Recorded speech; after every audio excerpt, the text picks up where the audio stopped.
ಇವತ್ತಿನ nature thinker Anand ಮಲ್ಲಿಗ್ವಾಡ್ ಇವರೊಬ್ಬರು water conservationist ಆಗಿದ್ದಾರೆ. ಬೆಂಗಳೂರಿನಲ್ಲಿ ಕೆರೆಗಳು ನೀರಿಲ್ಲದೆ ಇರುವುದನ್ನು ಅಬ್ಸರ್ವ್ ಮಾಡ್ತಾರೆ. ಸೊ ಆ ಕೆರೆಗಳನ್ನು ರೀಸ್ಟೋರ್ ಮಾಡಲು ಪ್ಲ್ಯಾನ್ ಮಾಡ್ತಾರೆ.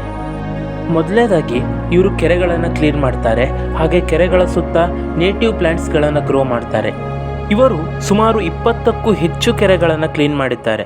ಹಾಗೆಯೇ ಹಲವಾರು ರಾಜ್ಯಗಳಿಗೆ ಹೋಗಿ ಅಲ್ಲಿನ ಜನರಿಗೆ ನೀರಿನ ಬಗ್ಗೆ ಜಾಗೃತಿಯನ್ನು ಮೂಡಿಸಿದ್ದಾರೆ. ಅಲ್ಲಿಯೂ ಕೂಡ ಹಲವಾರು ಕೆರೆಗಳನ್ನು ರೀಸ್ಟೋರ್ ಮಾಡಿದ್ದಾರೆ. ತುಂಬ ಜನರು ಇವರಿಗೆ ಬೆದರಿಕೆ ಹಾಕ್ತಾರೆ. ಹಾಗೆ ಇವರು ಮಾಡುವ ಕೆಲಸವನ್ನು ನಿಲ್ಲಿಸಲಿಕ್ಕೆ ಪ್ಲ್ಯಾನ್ ಮಾಡ್ತಾರೆ. ಬಟ್ ಇವರು ಸುಮ್ಮನಿರೋದಿಲ್ಲ.